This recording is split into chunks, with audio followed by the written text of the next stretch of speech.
What's going on there, jerk faces? It's your boy Andy, and you're watching Nocturnal Transmissions, brought to you by the Circle of Jerks podcast.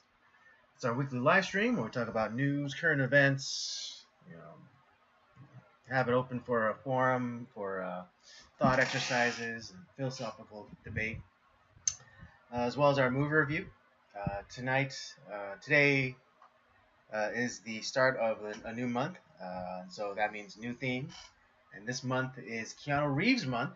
And so we'll be reviewing all Keanu Reeves movies. Some, that are less well known. We decided to do the, side B, as it were. I think that's pretty much all the ones that we're doing are more of his maybe lesser known films. Yeah. So we're not. So if you're looking for The Matrix or, John Wick, not gonna happen. Bram Or Stoker's Bill and Ted's Dracula. Excellent Adventure. Yeah. We're not doing those. Yeah. With me as ever is the homeboy Rob. What's going on, everybody? Good to see you. Happy Tuesday. Hot as fuck, but Yeah. we're We're here. We're gonna roll live. through and have some Doing fun. it live. Yes, it feels like day 100 of what seems to be a heat wave that's just rolled over Southern California. And has decided to stay and is now getting mail. But it sucks pretty bad. I don't know if it's discernible, but you might hear the faint whooshing noises, and that's because I have like a fan that's like pretty much right next to my face right now. He will die if he doesn't have this fan on him, so I'm allowing it. I will burst into flames if I don't have it on me right at this very moment. So just like on his shirt, that meteor coming at him is, right? That's you will burn to death. The saga of the broken air conditioning. Yes, it turns out is not a small fix like how it's been in the past, but it might take an entire replacement unit for me. So yikes. Yeah. In the meantime, I have ordered a swamp cooler, which is arriving tomorrow, which is fine. But I just don't have it today. But we'll make do. And next week I will stream more comfortably. Yeah, I hear you, dude. It's hot because I wake up really early in the mornings. It's hot right? then. Yeah. I'm sweating my ass off at 3 in the morning. It's unrelenting heat. I think we all got a little bit spoiled over the winter with all the rain and the mild and even the very mild spring. But yeah, it was actually I was thinking like, man, maybe we'll actually not have this type of summer. But hey, it's Southern California. Of course, we're gonna have this type of summer. And it was like, oh, it's never been so hot. Yes, it's like, it has. Yeah, it has been. It's always been like this. God, people are so they want to. It's not climate change. It's always been this way. Okay. I know. Sorry. It's even us who as now being adults saying like, oh man, I'm remembering it being this hot. It's like, yes, it has. Yeah, all right. We're selectively remembering our childhoods.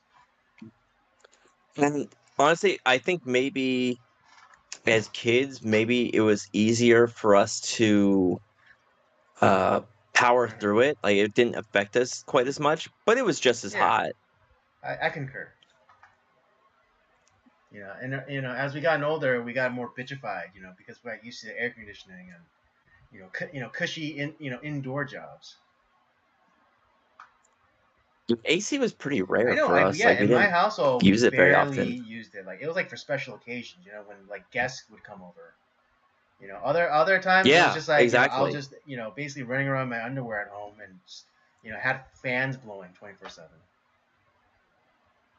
Yeah, exactly. Or I mean, we would also do our summer vacation at like June Lake, so that's a reprieve because it'd be nice and cool up at the lake. Yeah. Or we go. Or me and my dad, we go to the beach and go fishing or something. Yeah. Exactly. So you found ways to overcome, and as kids, like you were just excited not be in school. You didn't give a fuck about like, oh, it's hot. Oh. Right, yeah. I mean, yeah, we're lucky because like we didn't have to Imagine if we had to go into school during. Well, if you had summer school, you're pretty fucked.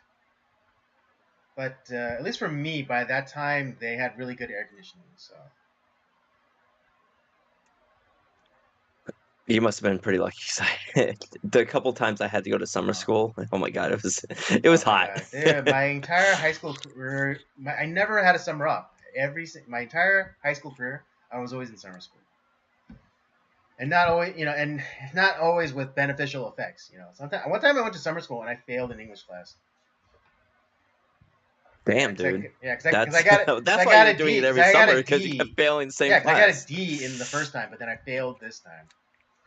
Whatever, it was my fault, and I thought I could skate through because the teacher liked me, and like we had to write 5 essays. I literally only wrote one. Jesus I literally Christ. only wrote one, and she was gonna give me an A, but then she did due diligence and went back and checked and saw I only did one, and so she failed me. That's Oh man. Wow. 5 essays though in a summer? That's That's what I'm that's saying. a That's lot what of I'm fucking saying. writing. Although, That's cruel. although I do think that I even though I failed, I was given another chance. And then when I was in art school, I took a class where it was we had to watch documentaries, and then Mm. after 3 documentaries, we had to write an essay uh, about the 3 documentaries that we watched, and we had to write 3 essays. So in total, we had to like watch what is that 9, maybe 9, 10 documentaries. And for every single one of my essays in that class, I got an A. Oh, okay. Yeah, Nice. it was crazy because like It's because it's funny. on my very first essay that I turned in, when I got it back, I saw that the teacher she was gonna give me a B plus, but then erased it and gave me an A. Oh, Yeah, that's because nice. I saw the pencil, like I guess she was pressing a little hard, and so she like the indentation. I could see the way she was gonna give me a B plus. Oh man. Yeah, She's like, it's like, what? No, I think you this did is a good job. this is a We're good gonna give one. him an This A. is a good one. It's funny because I loved reading. Like I did a lot of the reading and the discussion of like the books that we would Right. do for English class. But always hated writing the fucking book reports because it just felt I don't know why. I didn't mind writing even though I was kind of forced to as a kid. Like my dad would force me to write during the Mm-hmm. summers. But it's funny now. Every fucking week, I'm writing a damn book report for movies that I'm Right. watching. I know. It's funny because like yeah, Is that you were like hilarious? Like actually how you like were actually a book nerd. I wasn't a book nerd, and and yet we're like the best of friends. yeah, and it's funny Oh, and also because yeah, and we have like similar tastes in a lot of things. yeah, we Yeah, shouldn't, we but we shouldn't, but do. we It's do. so Surprisingly. how our lives it's so strange. And you're just as well learned as me, and you're well spoken, you have a good vocabulary. And normally that you get that from reading books, but I no, know. you It's so just wild. it's kind of you're an I'm an outlier, that's outlier for for sure. sure. Um It's I am that kid. That people that when your parents say like you're so smart, if you just applied yourself a little bit more, you'd be doing great things. That's me. that's Yeah, me too. I'm very naturally like quick on the ball, but I'm lazy. Yeah, that was my fault. Like, 'cause I didn't realize because I thought like, oh, high school was so it was pretty easy Mhm. for me. I could have gotten straight A's, like, but I was like, I liked hanging out with my friends a little bit more, so I didn't do everything I Right. could to get A's and all that. And then when I got to college, I was like, oh, I think I need to work a little bit harder because it was Yeah. well, I was doing something I liked, Right. obviously, but it was a lot more reading and it was a heck of a lot more writing than I Yeah. was used to, and there was a lot to take in. Yeah. And for me, I went to a school where I could like 95% of the stuff I could bullshit. Yeah. Because I took philosophy I classes in art school, and we had, and it was crazy because this one class I had to do a presentation on something related to art, and being a photo major, I did, and being being physically disabled, I decided to do a history or kind of an analysis of photography linked with sideshow acts. And then I okay. didn't do a particularly good job of it, but my teacher, she practically did the presentation for me. Because I had like I had rough idea of what I was gonna say and like the talking points, but my teacher kept like interrupting me and just like, oh, like, and you da da da da da da da, right, making a point for me. I was like, yeah, exactly, right, so yeah, because Nice. the teacher liked me too, so it's just like, so she was like, she basically helped me through she carried me through the presentation, and I think I That's did a pretty good. I hilarious. think I got a pretty good grade on it too. So Nice. yeah. But Matt, how's your week been? What have you been up to? It's well, you don't know because that's what you're asking me. But it's so funny. Just this little aside here. It's just so funny when people, when they ask, like, "Oh, how you doing?" and then, some people, like how I just did, you would answer, it's like, "Oh, but it's like the Oh, natural. It's like, yeah. yeah, right, but I don't know because that's why I'm asking you. um, you know, I don't know. That's always been so fun. That's just always been so interesting to me. It's like, oh, how you doing? Oh, It's like, but I don't. That's why I'm asking. um, Um, yeah, I've been okay. I mean, other than the heat, of course. Work has been okay. We got slammed with like 20 service bikes for Burning Man. Like, it's this group at least every year since I've been working there. This being my second year. oh, I can smell. Oh, that's right, the patchouli Patchouli oil Valley. people. Oh, I can smell it from here. Yeah, like Fucking they came in like hippies. a collective, and like they rented like one of those huge like moving trucks, and they dropped off like all of their bikes Oh, all at once, 20 bikes all at once. And so, yeah, and of course, like, Jesus. they didn't take care of them. They just, like, left them in storage and then brought them out for Burning Man. And so, like, they didn't clean their bikes. They didn't wash off the sand that accumulated on their bike. Which that sand is particularly corrosive because it's not just like regular sand. It's Yeah, like yeah, salt it's not flats. like a silt. It's not just silt. It's salt minerals because it's a dried up lake bed, which, I think and I think it was like salt. It was like, a salt lake, and so, yeah, and so, like, Yeah. all the chains are corroded, and all, like, anything that's not like that wasn't protected pretty much corroded, and still has like this thick layer of dust of that dust on it. Um, but a lot of them, we were able to convince them to buy just getting new bikes because the cost of repairing, uh, maintaining or repairing the bike would have been too cost prohibitive. What a Yeah, fucking waste. I Goddamn know. hippies. I was. I mean, it's good for you. No, I'm happy for you. Take all Mhm. their money. Oh, well, it's gonna actually cost you more to repair this than just buy a new one. All right, man. Here's my credit card. Yeah. Fucking dicks. I know. I was Oh God, I literally hate in these I was people so literally in that much. King of the Hill episode where, like, the hippies come and, like, descend and, like, just use up all the resources of the park. God. I hate these people I with a mean, I'll take their passion. money. It's I'll just take their money. The green is the only color I care about. yeah. So whatever, as long as they're able to pay their bill, I'm okay. And Hey, your credit card I went know, through. All right? right. Approved. Are there no sweeter words? Yeah. But Jesus yeah, I Christ. mean, but it's not as though I'm turning wrenches at the shop. So I just feel bad for the techs.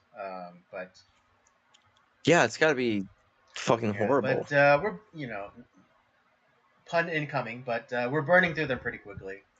And Yeah. again, a lot of them we just like kind of junk because they're not worth repairing, and so we sold them on these other bikes that were relatively inexpensive, like $1,200.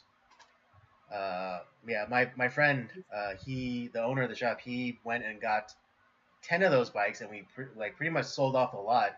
We sold 6 of them off like pretty much straight away to those people, and so It's like 5 seconds of maintenance and cleaning would save them all this fucking work. Why don't you bring it back after fucking Burning Man? Have you guys like work on them, repair them, get them ready, so that way next year they can just go to fucking Burning Man and do it all over again. Why do they let it just sit in the fucking salt? Just let it corrode the bike away, and then bring it to like just before they go there, it's like, oh, I guess we're gonna have to buy new bikes, man. Oh, it's just like, what? It's fucking dumb. It's not. It doesn't take. I just it bothers me. I'm sorry. It's just to waste $1,200 like that. I mean, that's rent for me. That's a month's rent that they're just throwing fucking I get away. it. I get it. What I the get it. fuck? I'm sorry, it pisses me off. I hate these goddamn dumbass hippies. People don't. These are also the same people that don't change the oil in their car, and they're like, "Why did my motor suck? Why do I gotta Right? buy a Yeah, new motor, man?" they're the ones that It's drive like, around with their check engine light on, right? For a year. yeah, it's For like a I thought it year. was like, yeah. I'm like, it's ah. Remember, Rob, they're not like us. They're not like us. They're awful. It's, listen, it's just like I'm not saying that you know how you have to know how to do it like that. That's I've given up on Right. that. Don't worry, like, but at least give it to the people who know what they're doing and they can help you take care of it and maintain it, so you don't have to waste all that money. And then you have something that should last you for several years Right. Yeah. or more. Do the pre and the post Burning Man care. That's all it takes, and then maybe even the following year you don't even need to bring it to us for the pre Burning Man service. Yeah, because you already have all the work done on it, you fucking idiot. You know what? Fuck them. Take all their money, Andy. Just tell them that all their bikes are too fucked up and sell them all new bikes. All right, That's the that's the plan. plan. That's the plan. And then, like, the bikes that are still worth saving, you clean them up and then you sell a used one to somebody who will actually appreciate the fucking thing. That's what you do. Fuck the hippies. Yes. I think I had this rant last year when you were telling me about these people. Yeah. Oh man. Yeah. It's funny watching Once Upon a Time in Hollywood and the Leo DiCaprio and Brad Pitt's character, just like how they Hating on the just hippies? hate the Yeah. hippies. Dude. Oh, dude, I totally get that. Right? It's just like everyone thinks like the hippies were like these great people, and like they're like changing the way people like thought and whatever. It's like no, everyone hated the hippies. All right, no one liked Yeah. the hippies. All right, they're a bunch of dirty fucking layabouts that that didn't contribute nothing to society. And like one of the patron saints of the hippies was the Grateful Dead. They fucking suck. The Grateful Dead is awful. I think it's one of the worst bands of that era. I don't think I've ever it's just, like intentionally listened to one of their songs. Because I couldn't even name a single Grateful Dead song. oh, they're all terrible. I really hate the Grateful Dead. The but a lot of people don't realize. We all think of not Burning Man. Woodstock?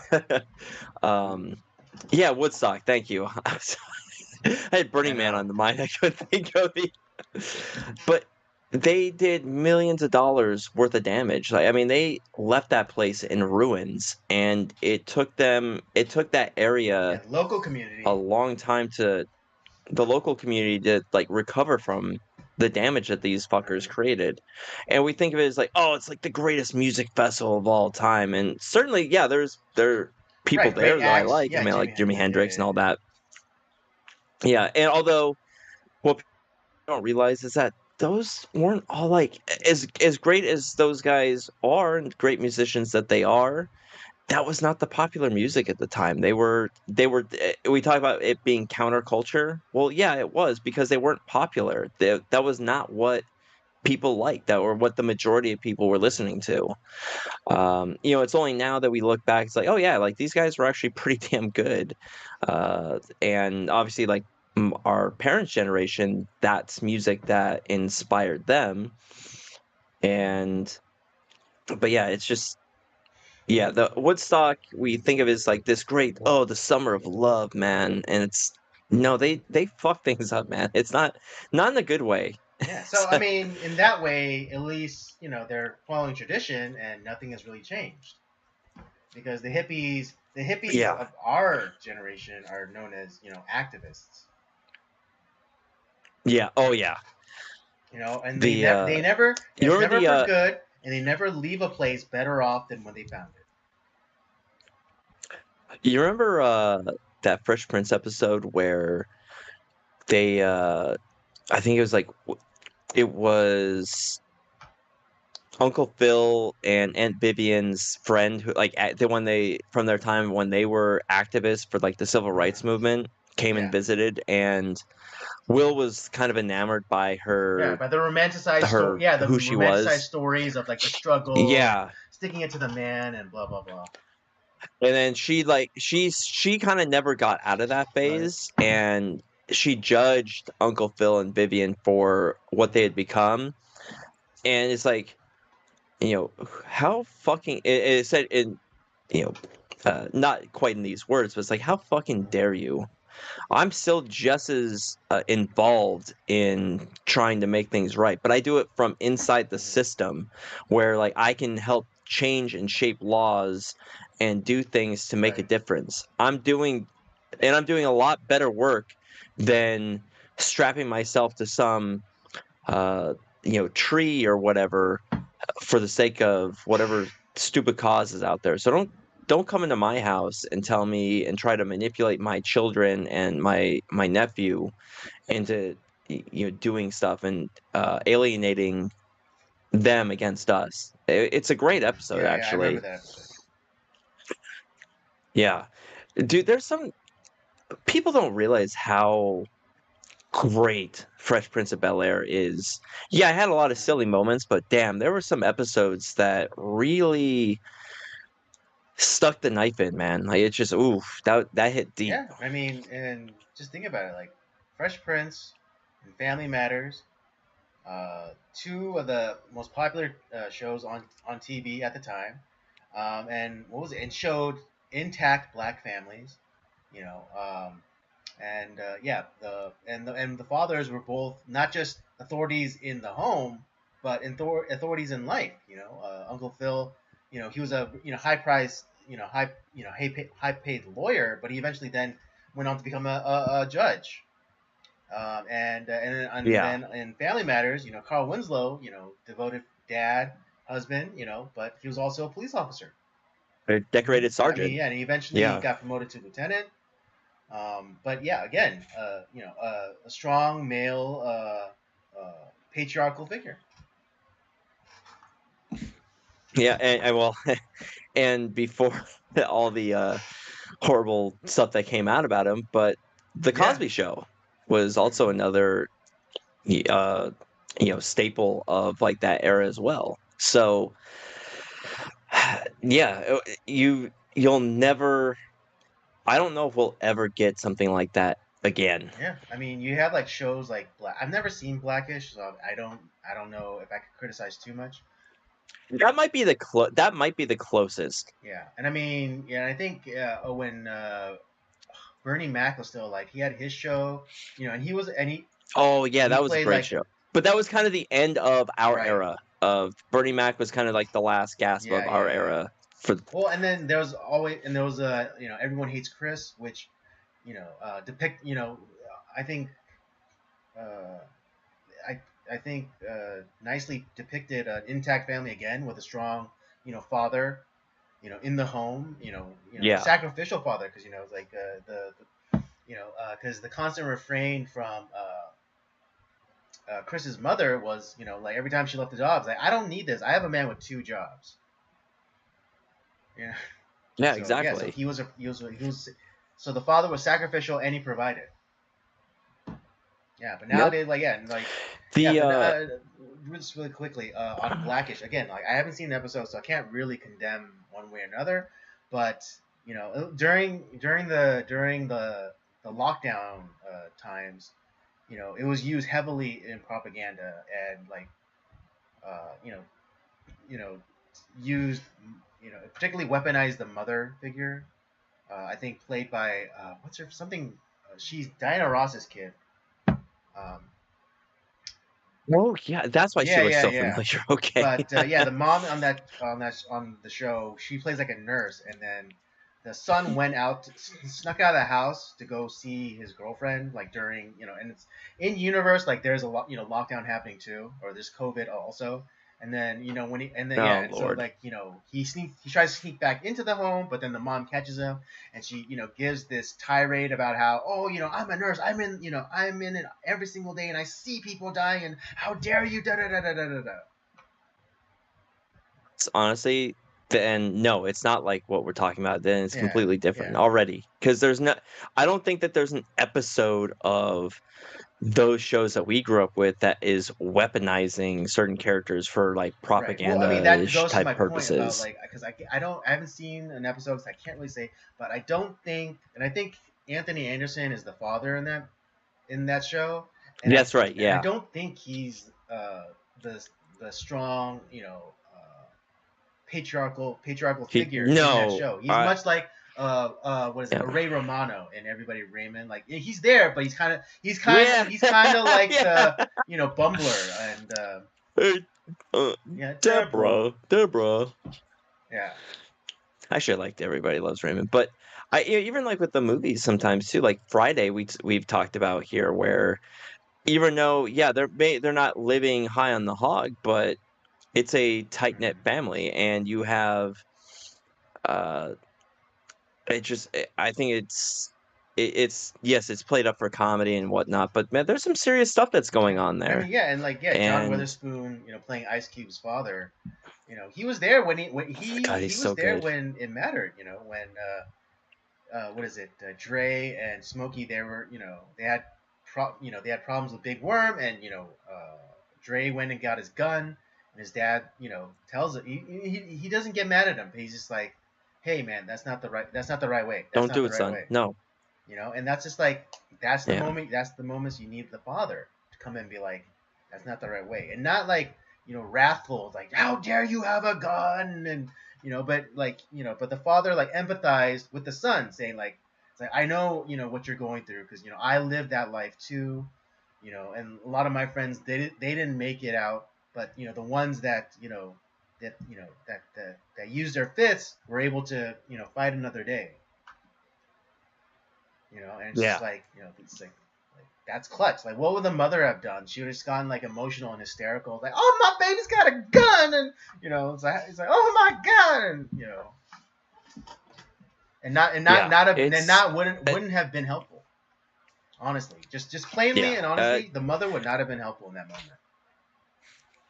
No. And to me, Friday is such a influential movie, and it's uh, not necessarily the sequels. Like I haven't really. I don't think I've come back to the sequels since I watched them the Right. first time. But Friday is one that I constantly go back to, just because one, yeah, it's Mm-hmm. funny, but at the same time, it has so many great, serious nuggets in there that you can, uh, you know, anybody could go to and realize like, oh man, there's a lot going Mm-hmm. on here.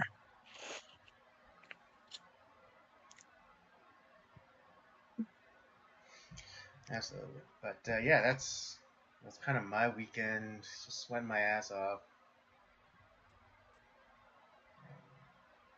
Yeah. Oh, Yeah, same here. I made a few sales. last Hell week. yeah, dude. I sold like a mid priced bike, and then kind of a higher end bike. So that was nice. All right. Nice. Not just taking the hippie money, but you're taking other Yeah. people's money Although too. I did have to work for one of them was like for this woman, and like she just like kept going back and forth, and it's like, oh man, I have to ask my daughter if she likes it. It's like, well, who the hell cares if your daughter likes it? That's what you say on the That's what I said inside. on the It's like, inside, yeah, of of course. course. But but I said, but on the outside, I was very reassuring and understanding. It's like, oh yeah, of course, you have to get the sign off from your daughter, because Yeah. that's important for some reason. Yeah. I didn't have quite as exciting as a weekend as you. I went to the theater a couple times, saw Deadpool and Wolverine. I saw Trap. Uh, Actually, this has been a pretty damn good summer for movies. I've enjoyed all the new stuff I've watched. I've seen Bad Boys 4, Inside Out 2. It wasn't in theaters, but I did see Beverly Hills Cop 4, which was really good. The Twisters was really good, shockingly good. I was really Yeah, surprised. and actually, I'm And like kind of then interested in watching, especially some of the stuff that I heard, I especially about like what the director has said and how he purposely left out the whole like climate change stuff because it's like, hey, nobody wants to hear about that. All right, people just want to go to the movies and enjoy their time. and thank God he did that because I would honestly, if that had been part of it, I was like, oh my God, of course we're gonna go here. Yeah, yeah. It's an action movie about Hmm. tornadoes. Tornadoes have been bad in that area of the country Hmm. forever. Yeah, I mean, a lot of the reviews that I saw, like they said that it was like a retread of the first one, but but they still enjoyed it. So they were still Yeah, I entertained mean, by like I it. said, it's not breaking new ground in any way, but it's the we talk about plot and story Hmm. here sometimes, and the plot is the same, Hmm. yes. But the story, the characters that make up the story are really cool, and you root for them. So it's really I think it was a fun movie, man. I went in with zero Hmm. expectations. 30 years after the Right. original one comes out, like now we're coming up with a Hmm. sequel to this. Oh, here we go. But it doesn't do what a lot of those things do, like remember this character from that? It's like no, there's none of Hmm. that shit. Helen Hunt, none of those people exist in Yeah. this Well, I movie. mean, It's yeah. a Well, entirely new yeah. set of people. Because Bill Paxton was in the first one, and he The first passed one, away. yeah. So Well, he's dead. But they don't even like show a picture of him or any, yeah, that's what I heard there's too. none of that. No like member berries and like no like The there's only no picture thing of uh, Bill Paxton's character and Helen Hunt's character and Helen like Hunt. even in like a news article thing. No. The only thing that is from the first one is the device that Helen Hunt's Hmm. character has that goes up in the tornado to get Right. the data. You see that at the beginning because they use that technology, but then it doesn't really help them. And after later on in the movie, they find something else to help track or gather data on on the Hmm. tornadoes. So it's like I said, that's the one thing, and it, you don't have to have seen the first movie to To like. enjoy this. It doesn't really add or take anything away, and it's not like, oh my god, here we go. But and then yeah, Deadpool and Wolverine and Trap, uh, really solid. I'm actually looking forward to Alien Romulus that's coming out next week. I think that'll be pretty exciting. I'm gonna go and Hmm. watch that.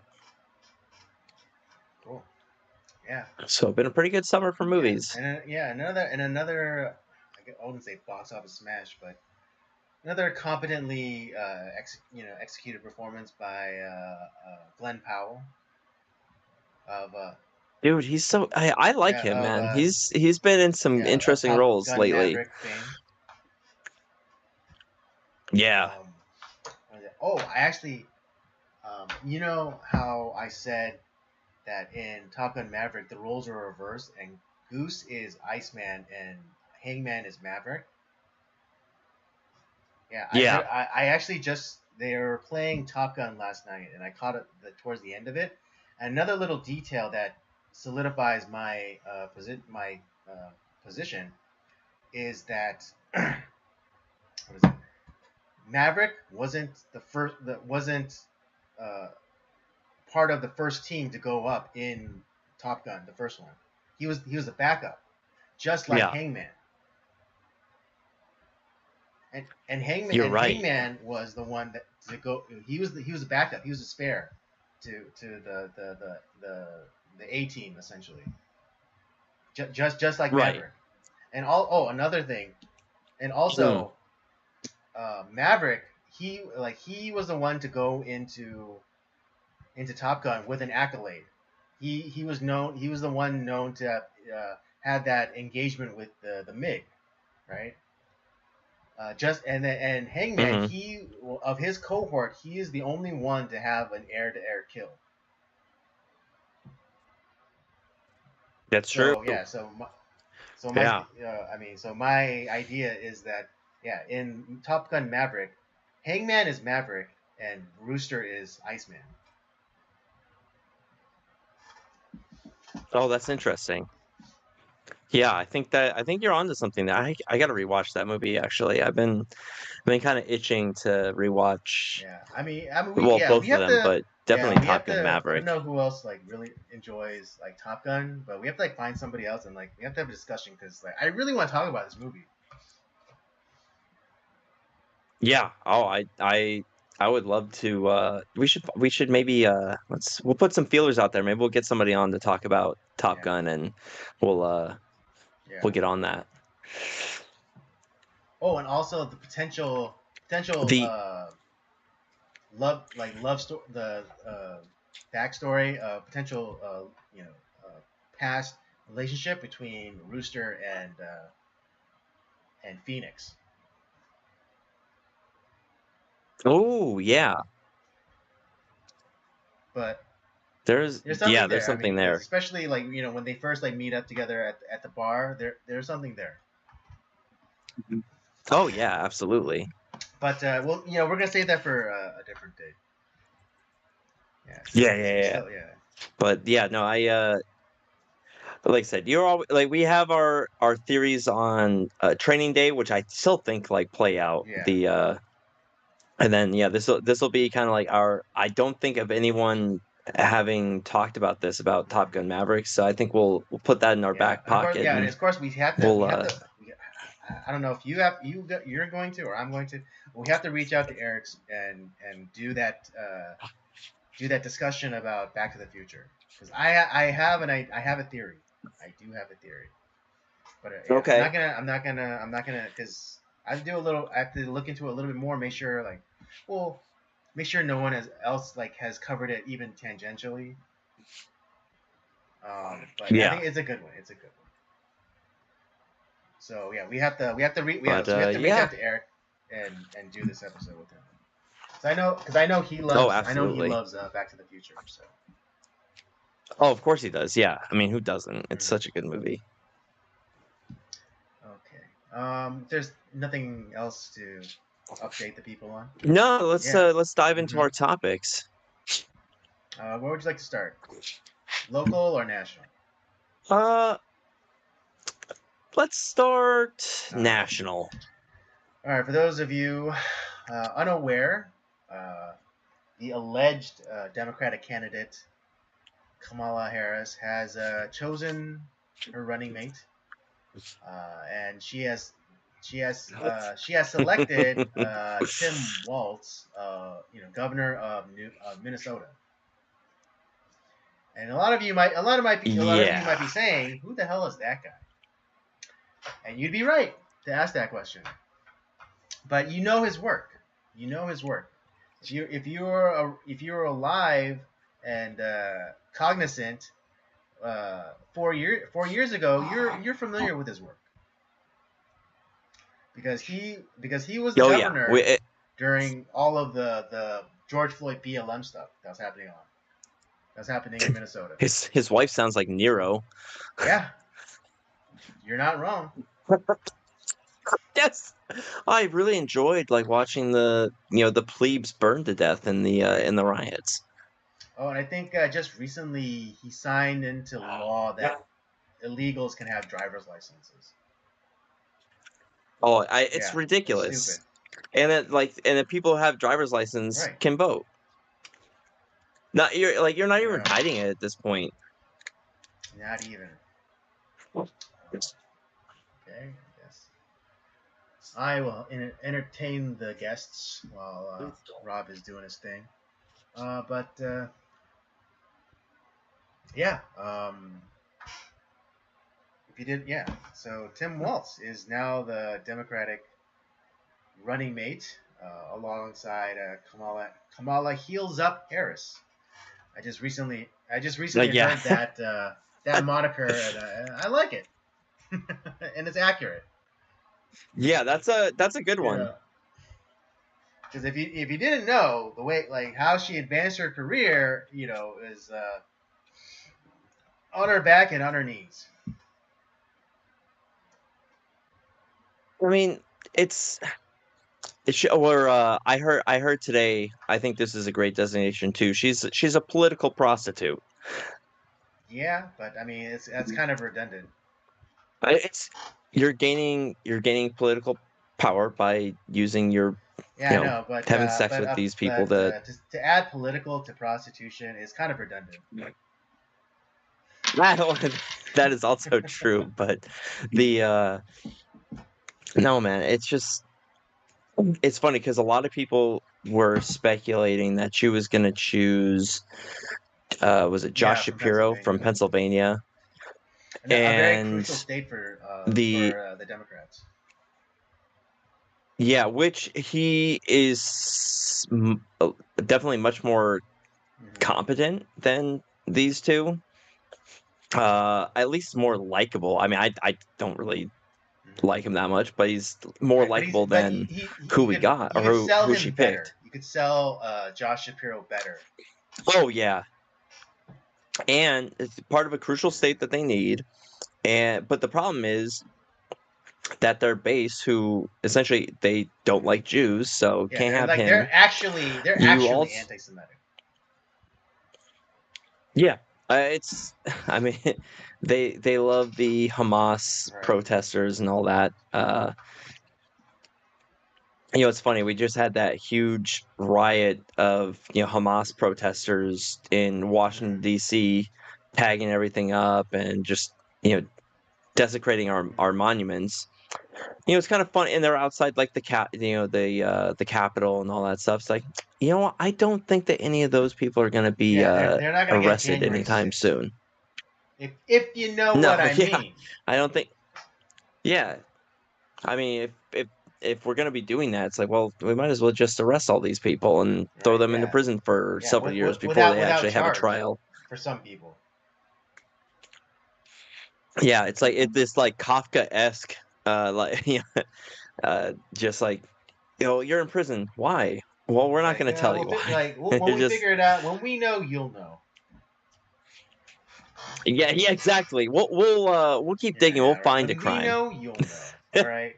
But yeah, well, of course, that's not going to happen. You're not going to have FBI raids of pastors, homes, with weapons drawn, and nothing like that. Nothing that gets leaked to the local or national news. Just for the sake of shaming and humiliating Trump supporters and whatnot. Yeah, you're not gonna have any of that. Yeah. Yeah, so you don't choose Josh Shapiro because your base hates Jews, obviously, so you can't choose him. I think Pete Buttigieg was kind of in the running too, but then you can't have two people whose main claim to fame is sucking dick. It's like... Yeah, I was gonna go slightly different, where I was gonna say where everyone knows like their best work is done on their knees. Yeah, that also works too. But like it just, it's these people are dangerous though. Like even it's we have to. The one thing that I think Trump is kind of making a mistake on is like, oh, waffling about like who's running the fucking debate. Who cares at this point? You destroyed Joe Biden on the CNN Yeah, or like debate, literally both and your like like you're in that debate, you're blindfolded and both your hands were tied behind your back, and you still kick the crap out of him. and on top of that, he went into the Black Journalist Convention and just was berated by like just these attack questions the Right. entire time, and he came out Mm-hmm. like a rose in my Yeah. opinion. And that's at this point it's like you because what Kamala Harris is trying to do, especially with now her running mate, they're going to try to hide these people like they did Joe Biden in Yeah, of course. 2020, and they're gonna because she's an idiot, and the more that people hear her speak and that cackle Mm-hmm. that she does, no one's gonna Yeah, like that exactly. at all. So you have to let them Yeah, exactly. hang themselves just like you did Joe Biden. Exactly. What's his face? Sticks Hexenhammer. He's a political analyst, on YouTube. But he has like he came up with the same game plan as pretty much what you just said. Is that you have to agree to debate her. You have to agree to debate her as many times as possible, just for the simple fact of getting Kamala Harris out in front of as many people as possible. It will absolutely ruin her chances because once people actually see who this person is, there's no way that they're gonna be saying like, that's the gal for me. And he also all he has to do is do exactly like he did when he was Right, debating exactly. Biden. Even yeah, It agree. just be No, calm, no, no. Yeah, collected. He was and agree, great. and even agree to the previous format where they could like mute your mic and you're not allowed to like overtalk the person. Agree to the exact same format. He will massacre them. And here's the thing: don't get me wrong. I love Trump Mm-hmm. rally Trump, who like is kind of he has the guy is great on his feet, but at the same time, in those type of formats, just be more. You got to show yourself as being measured, like you did, because I know he Mm-hmm. can do it, and that's you don't have to. Let her hang herself because that's what's gonna happen. Yeah, exactly. It's the old adage. When your enemies make a mistake, don't interfere. Because you know how I know like she's unlikable. Her own state in the Democratic primary in 2020 they didn't even want her, and like that's her state. They didn't like her. She got no votes. No one wanted her in the Democratic primary. She had no votes for no one. She just got chosen because of her gender and race Yeah, she was for vice literally a president. DEI hire, and I know like the press is like circling wagons and be like, oh, that's oh the racist sexism of calling Kamala Harris a DEI hire. It's like, bitch, she was literally hired because of the color of their skin and what's between her legs. Literally, Joe Biden came out and said, I'm going to hire a black woman. Those were the only qualifiers that he had. All right, and if you want to say, oh no, well he probably took into other things to account like experience and past histories and blah blah blah blah. Okay, fine, fine. You want to play that you want to play this stupid game. All right, I'll grant you that he also looked into experience and and past histories and successes and whatever all any other criteria that He you might he possibly also looked at chose. when choosing. But he came out and said specifically that he was going to go for a black woman. Black woman came first before any other qualifiers. He also chose on stupidity because like I'm gonna choose someone dumber than me. Yeah, and I mean, yeah, and people want to say that.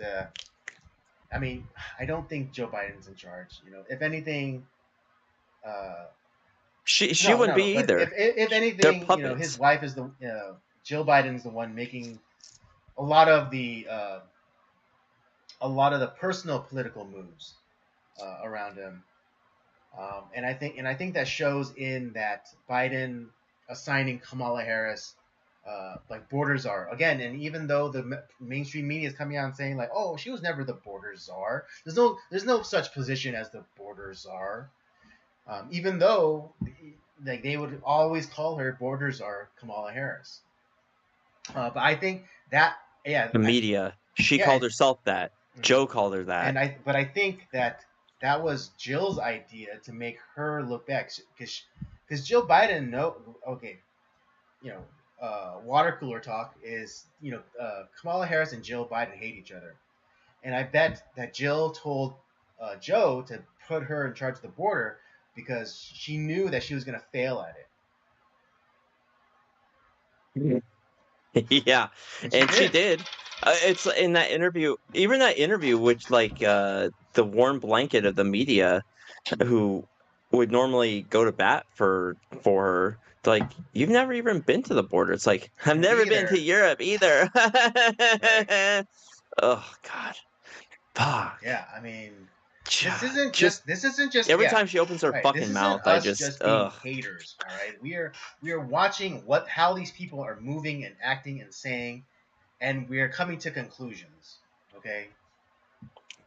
It's not merely just, oh, I hate her because she's a woman, or I hate her because she's a black woman now, or I hate her because she's an Indian woman back then. But it's like we're listening.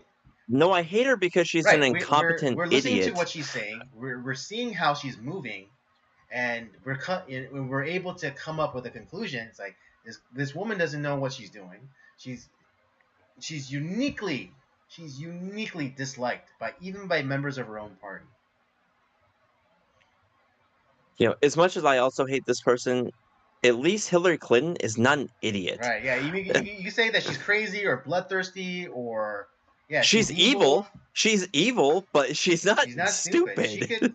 She's a very calculating woman. She's smart, dude. That's why she's so. She was dangerous. I would never walk in front of Hillary Clinton. I'd never walk in front of her. Yeah, it's like there's a few of the I do not like them, but I wouldn't say that they're dumb. Like Barack Obama is not dumb. He's also a Machiavellian type of character. He's very smart, but I don't like him. I don't like Kamala Harris because she's an idiot and she's not running the country. And I think she chose something specifically, one, because you think I'm radical. Let me tell you who I'm gonna pick. It's like, and she picks like a person that's even more radical than she is. Right. So it's like, so if I don't make it, look at what you have. Yeah, she's basing. It was like that old joke. I forget who made it, but it was basically, the smartest thing a black man running for president could do is pick a Hispanic vice president, a running mate. Because then you could say like, yeah, you can kill me, but then you're just letting then Juan will just come in and let all his cousins. Didn't they do that in Chappelle? Yeah, I forget. I don't remember. I don't 100% remember if it was Chappelle, but it's basically if a black man ever became president, his first election for running mate should be a Mexican. So then when he can say like, yeah, you can take me out, you can assassinate me, but then you got Jose over here, and then he's gonna let all his cousins come in.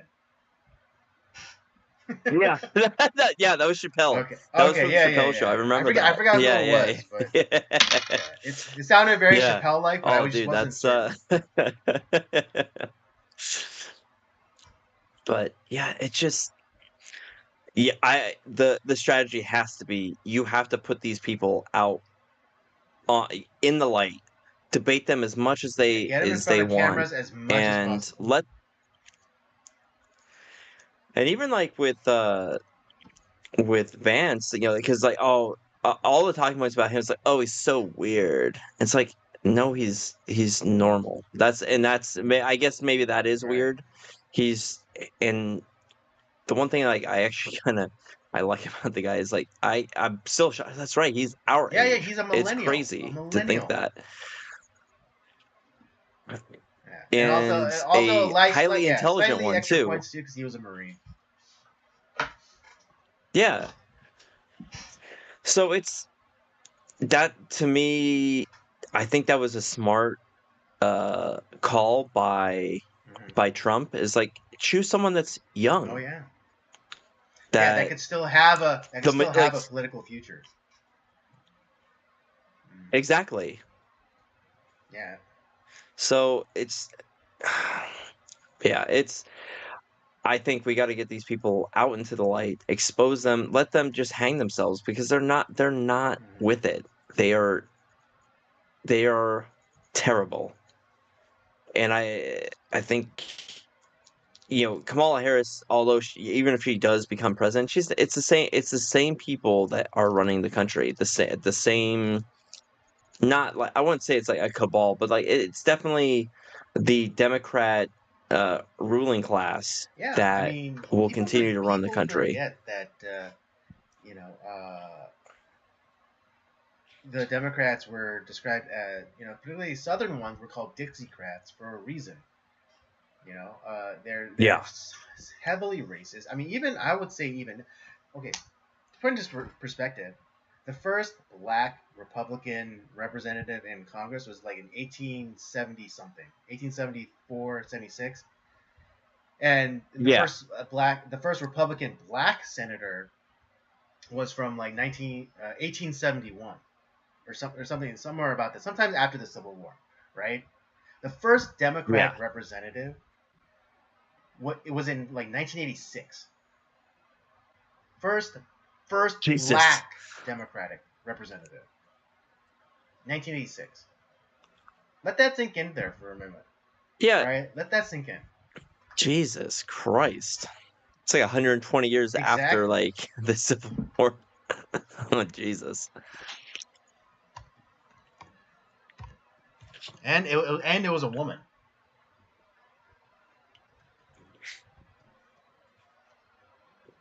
But yeah, that's wild.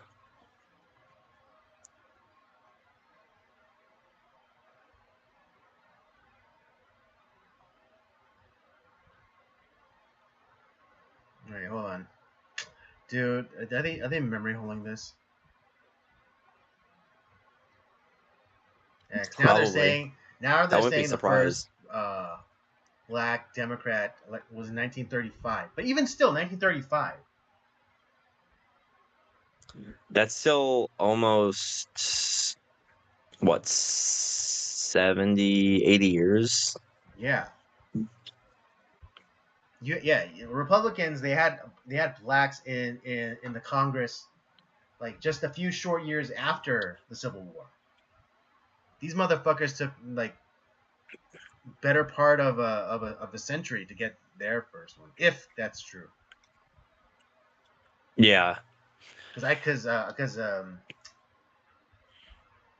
first black senator. Oh yeah. Oh Democrat. No, he wasn't a Democrat. Why are they lying? Now they're claiming that Hiram Rebels was a Democrat, which I know isn't true. He was voted in as a Republican. Yeah. I bet you that someone's changing that around. But yeah, I think the next few months, because we're 3 months away from the election, things are gonna get wild. I can just feel it. I mean, they've already been pretty wild so far, to be honest. Yeah, absolutely.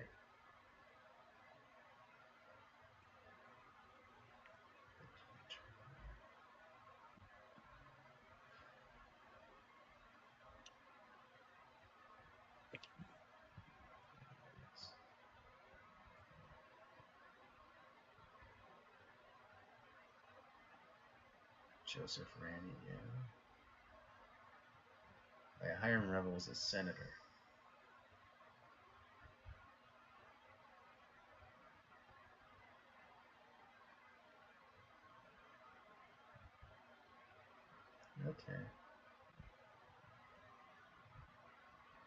Oh, maybe they. Okay, maybe that was the thing. The first woman, the first black woman was probably 1975.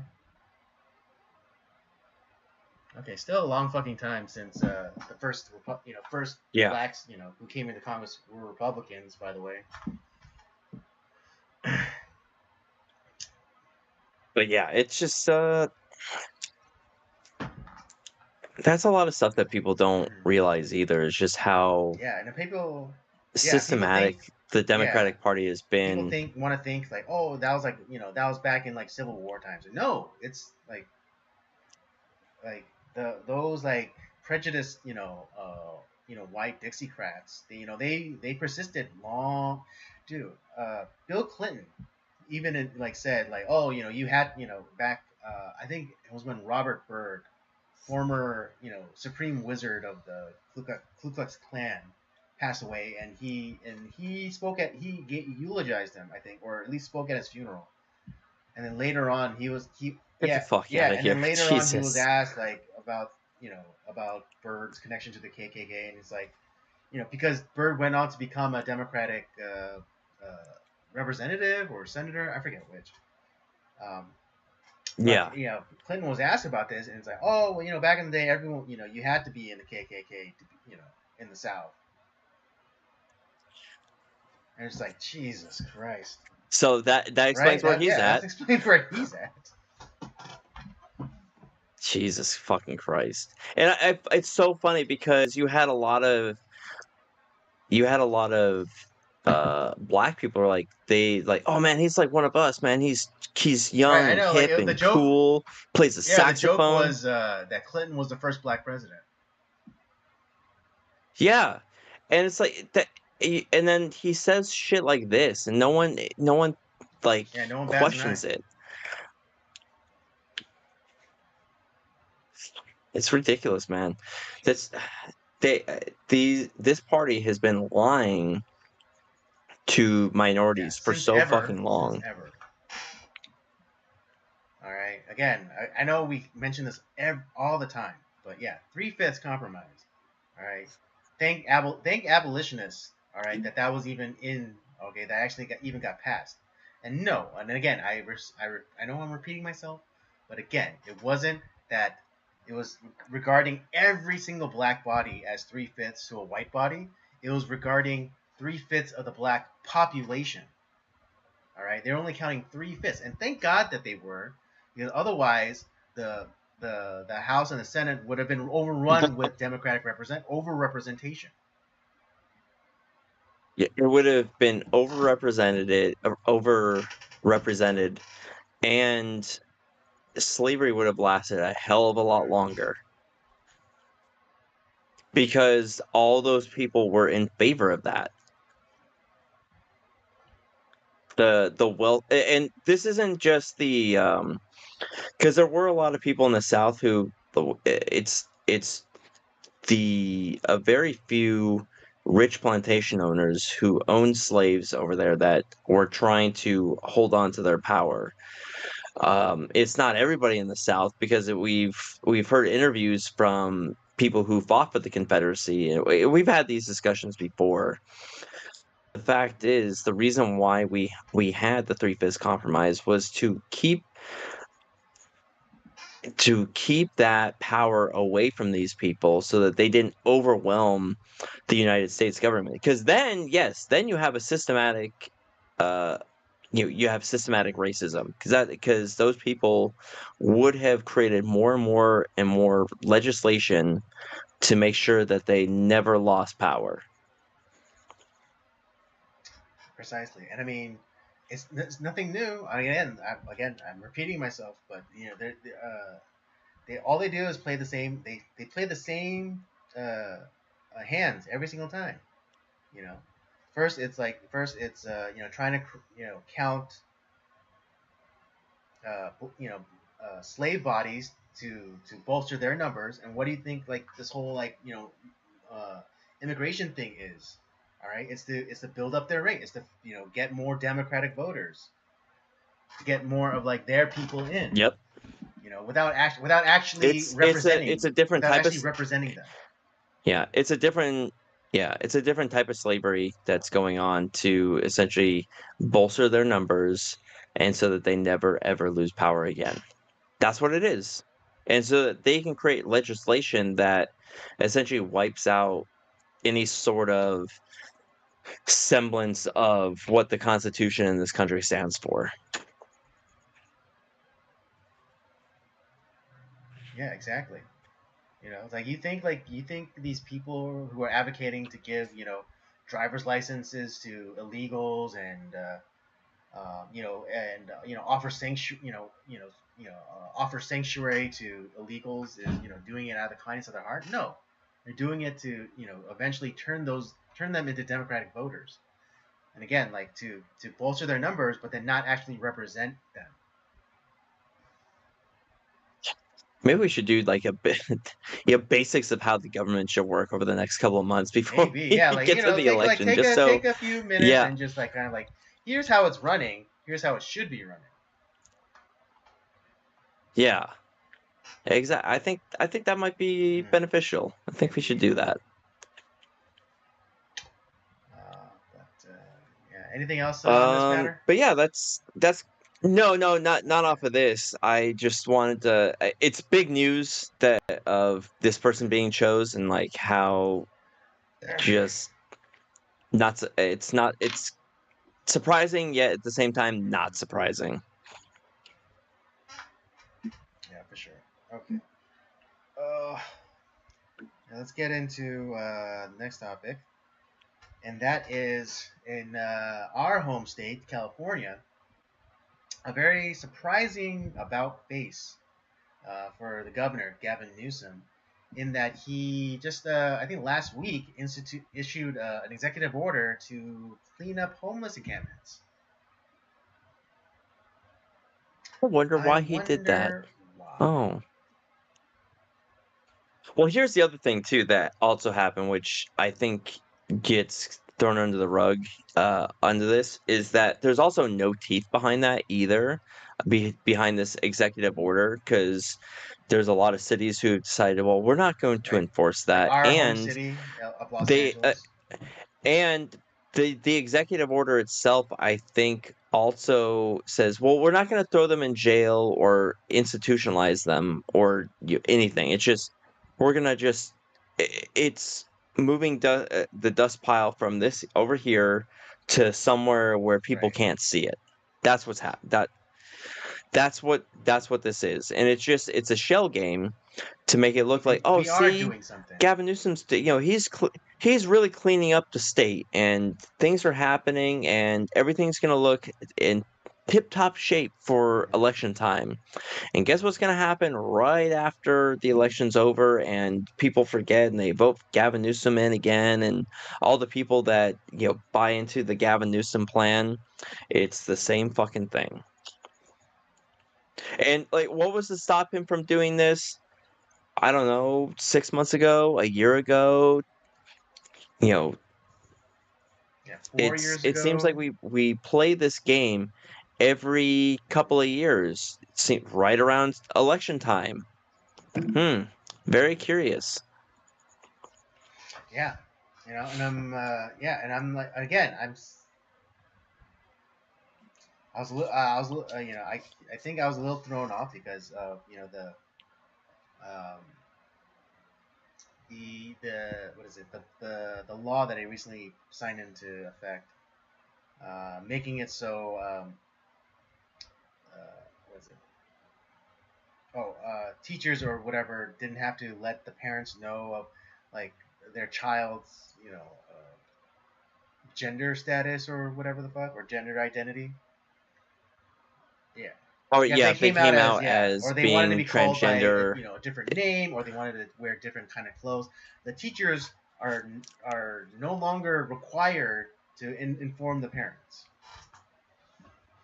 right? And yeah, I thought he's doing that because he had given up all hope of uh, of of becoming president or vice president. President as like the Democratic nominee, or as or given up hope as being the vice president to Kamala Harris. Yeah, this new executive order has kind of thrown a monkey wrench into that. And I think at the time, well, not really, because I think he might have given one last effort to become vice president, and thought that this might be a way toward that end. He might be shooting for a cabinet position at that point. Yeah, well, I mean now probably yeah, but because I think like this move, especially him being from California too, along with Kamala. Yeah, I think that's a very strong possibility. Like, I might have been wrong, but like just not. I was wrong about. Look, mommy, my room is clean. I was wrong about his intentions.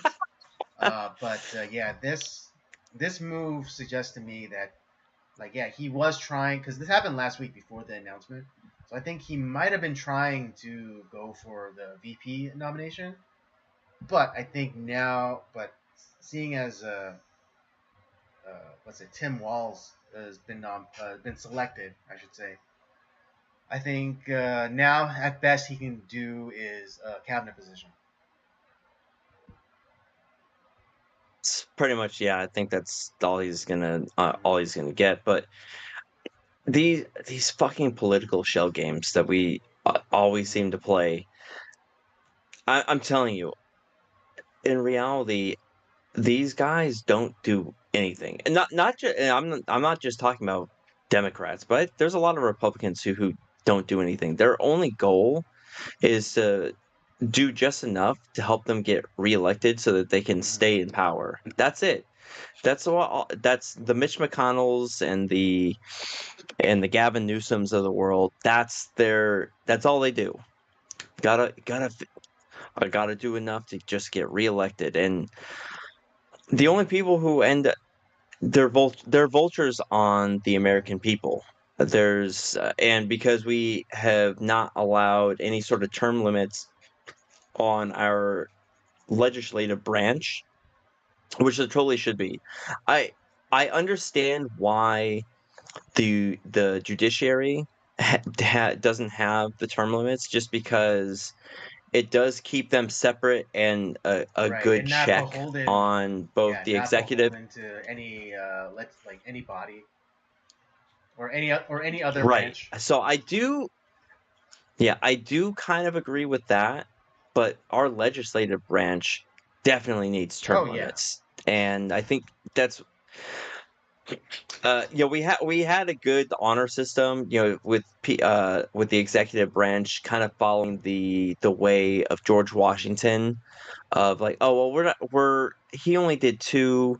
I think that's good. I think there was a gentleman's agreement. Allow that. It's like, all right, I'm not 2 terms and you're good, but then you have your Roosevelts. Well, you had. Well, Teddy Roosevelt tried to run for a third because he hated how Taft, his kind of successor, was running things. So he ran on a third-party ticket, and that's how we got Woodrow Wilson, who kind of accelerated the destruction of this country. But then you have his distant nephew, FDR, who essentially tried to become king of the United States. 4 terms, people. 4 terms. 4 times 4. That's 16 years. That's a generation. All right, of only knowing. Yeah, it's only knowing Frank FDR as president. That's wild. And after that, it was after. Although it wasn't until after Truman that they ended up making that amendment to the Constitution, where it was only 2 terms only for president. But I think that's a missed opportunity for people to have we need to do the same thing for our legislative branch, because we have all these Congress people and senators who So now here's the other thing too, because now, especially now, because we've gotten rid of the House senators were chosen Right. before, which wasn't that the Not by popular vote. I'm blanking on which amendment. 19. No, Yeah, that's the women's suffrage. was it no? 16. It was the 16th. Okay, I think you're right. It's the 16th, and the before because it was chosen by the representatives chose the senators essentially for the state, and that might be an interesting thing to research and like why that changed. But now, like, it's not the 16th what's that? Amendment. The 16th Amendment was the Congress allowing Congress to levy income tax. Yeah, Oh, that's God. another. But that's also one we need to abolish too. Maybe 15th.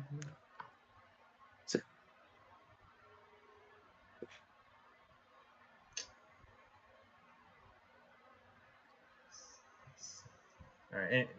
While I look this up. Anyways, like, so the idea what Oh, okay, yeah, it was a 17th. It was a, before, okay, like, just one off 17th Amendment. It was the 17th. Okay, I knew it was somewhere around there. It was between like the 15th and 17th, but now you have these senators who like we had a whole another. I think our entire lifetime, Dianne Feinstein was the senator, our senator for one of our senators for California. Yeah, Barbara Boxer is another one I can remember. Yeah, that should not happen.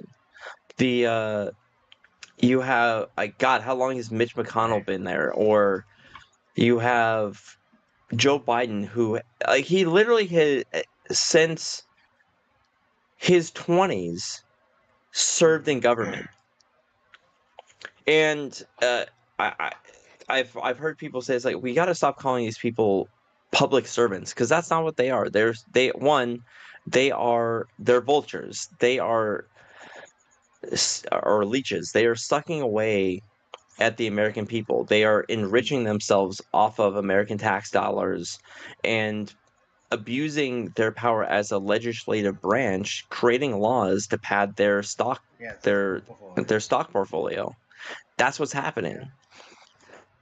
And if you take away listen, you got to pay the people. Yes, I understand that. Like they do serve a purpose, but the strong majority of these people are abusing that.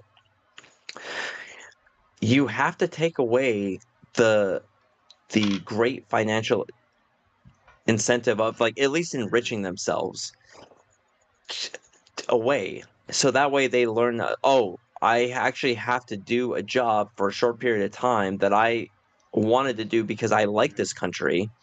Right. Or in this case of senators, I like my state. Then I go, yeah, or yeah, you're serving the country, you're serving the state, you're serving the people that of your community. And after a period of time, that's it. You go back to, the private sector. And if you can't make it, if you can't make it there, that's your own fault. That's what this country, that's what it was set up to do.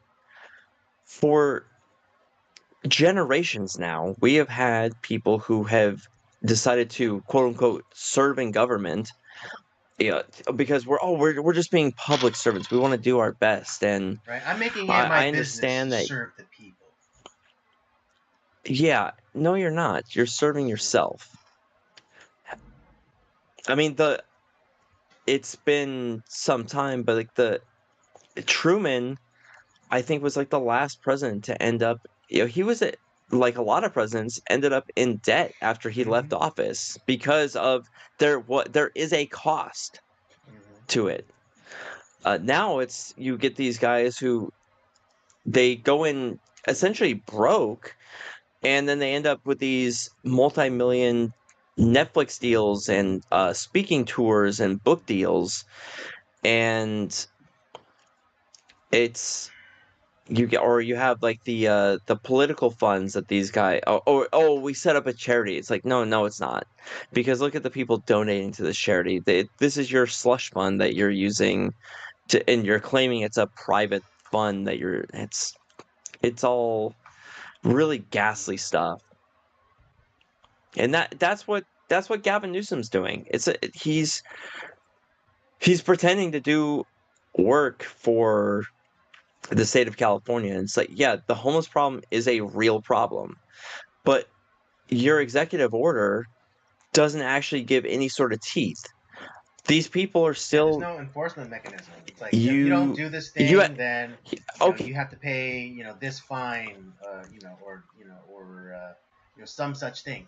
There's nothing like that. It's just like, hey, if you have time, and if you're inclined to do so, could you please clean up the homeless encampments? That's what that executive order does. Yeah, that's all it says. But like I said, there's no teeth given to. Okay, there's a few options for you. You can either, if you're gonna live out in the streets, you can either one, which is illegal, by the way. It's still illegal. like It's still on the books. Camping it's outdoors, still in on public, within the public is illegal. So you can either go to jail. If you have a drug or alcohol problem, we will put you through a program. Or if you're actually legitimately insane, yeah, three options. you can put them in an institution and that's dignified, not like giving them clean needles for their drug addiction or whatever. That's not dignified. And yeah, or God forbid, like maybe helping to fund programs that are really helping them. It's just that's why, like, I knew when that executive order came out and I kind of read it, I was like, this is not helping at all. This is just this is a show. That's all it is. Mm-hmm. Yeah, it's you might say it's a screen door on a submarine. Yeah, it's like you're still sinking to the fucking bottom, buddy. Yeah, and I mean, it's a shame too. Something that was brought up to my attention, particularly about public mental health institutions. The reason why there seems to be so many crazies, on the streets is because they were released from public institutions, and the reason why a lot of the public institutions or mental health institutions closed down is because of bad journalism. All right, and I mean, I'm not, again, I'm not throwing, but basically there was an article. There was some person did some investigating, quote unquote, and they found one public mental health facility, and there was to be found like some abuse, right? Not like crazy, overt abuse, but there was like some neglect and some abuse. And then what people do is they sensationalize it and extrapolate it. It's like, oh, if it's happening here, then it must be happening here and there and over there and in your neighborhood and over there, and then it destroyed the trust in these public institutions. And so that's when the public mental health facilities started shutting down nationwide. And then you had the programs which basically sent all these crazies like from the interior of the country out to other like the coasts, like literally people like they were buying these people one-way tickets to California, Oregon, Washington, Hawaii, and off into the East Coast like Maine and New York and Florida and things like that, because of the bad journalism, of that piece talking about this one isolated incident of some abuse or neglect in a mental health facility. They made anecdote yes. fact. That's what it was. That sounds about like right up there with the journalism of today. That's essentially what's the same thing. Right, and that's why, and I remember those times when you like heard about these individuals like found on the street and babbling and incoherently, and the cops showing up, and then them finding a one-way ticket within their belongings. Yeah. And so that's what that is, and that's why you see these like these people it's like shouting at passersby, or quietly muttering to themselves. It's because like, yes, they are legitimately crazy people that were let loose from institutions, public institutions, Yep. and all because Yep. of poor journalistic practice. All right, journalistic malpractice, as some may call it, because like Rob said, they took anecdote and they made it fact.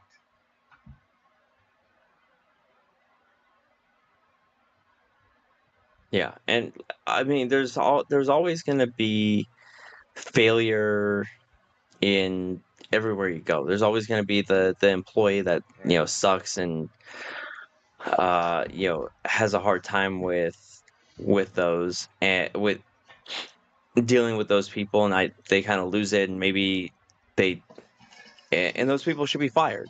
And it's like, okay, clearly you can't handle this, so we'll find somebody else. And I have no doubt in my mind that One Flew Over the Cuckoo's Nest was also kind of a inspiration for some of these Mm. people. Which great movie, by the way. I love it. It's a great watch. But I know that was certainly in the 70s was kind of a zeitgeist movie, and that probably fueled some of these journalists who, oh, Oh, like, is there a real? is Yeah, there a exactly. Nurse Ratched that we had to look at? And they find that one place that, oh, we know of Nurse Ratched. It's like, yeah, she's kind of seems kind of bitchy. So I guess all these places are bad, and you make it, and you get the enough loud, this loud minority of people who shout loud enough because oh, my heart, oh, like I feel so bad for, and they lobby their representatives, and these places get shut down, and bad policy gets made. Yeah, and again, like, people cannot tell me that that I'm speaking from a place of being uninformed, or like I don't have an experience. I every month, 2 days out of the month, I am out there, you know, bringing dignity to homeless people. I'm talking to them, I'm interacting with them, I'm praying for them, I'm hearing their stories. Okay, so no one can tell me that like I'm being heartless, or I'm being I'm not understanding of these people's plight. I understand perfectly, all right, because I've been in it for like 3+ years. Okay, so you can like miss me with all that nonsense about like, oh, these people like they have no choice. Like, yes, they do. A lot of people they're living on the street by choice. They have a family that they can go to, but they choose to live in the street. All right, plain and simple. All right, and a lot of people Yeah. like when after they do get because I talked with people who have had warrants, who have warrants out for them, and then when they finally do get caught by the police and put through jail, they come out clean, because they were on shit. And then they said like, yeah, that people who I could barely understand and was barely cogent, they come out like speaking like freaking laureates, because they got Yeah. away, they were able to get away from the drugs and the street life and all that crap. All right, so I've seen it. So don't tell me that I don't know what I'm talking about. Yeah, absolutely. All right, and yeah, so simply, yeah, But like Gavin Newsom's executive order doesn't do shit. All right, if he said like, yeah, if you don't do this, then you're not gonna get funding for this, or you're not get if he put teeth behind it, then yes, it would have meant something. But since he didn't, it doesn't mean shit. yeah, it's essentially the little kid cleaning his room by throwing everything in the closet and strapping it on so it doesn't Right, yeah, or burst just like open. running, like leaning up against the closet door, and it's like calls his mom, and it's like, "Mommy, mommy, it's clean." And then it's like, Yeah. and then she gives him the praise, and as soon as she leaves, like he like walks away from the closet door, and it all comes pouring out. That's what that is. Yep. All right. So if he like, yeah, if he wanted to, if he really wanted to clean up the California, then he would have given it teeth, and he would have said like, hey, throw them, like like like whoever like, if you find them with drug paraphernalia, throw them in jail, or like, and also like made it costly for the municipalities or whatever, or the local authorities to make it costly for them to refuse. But he didn't. All right, and and again, simple enforcement would do wonders. Okay, like the no camping thing, it's already on the books. All they have to do is enforce it, and it would be the situations on the street would be 10 times better. I promise you that, 10 times better. Just enforcing that one little law.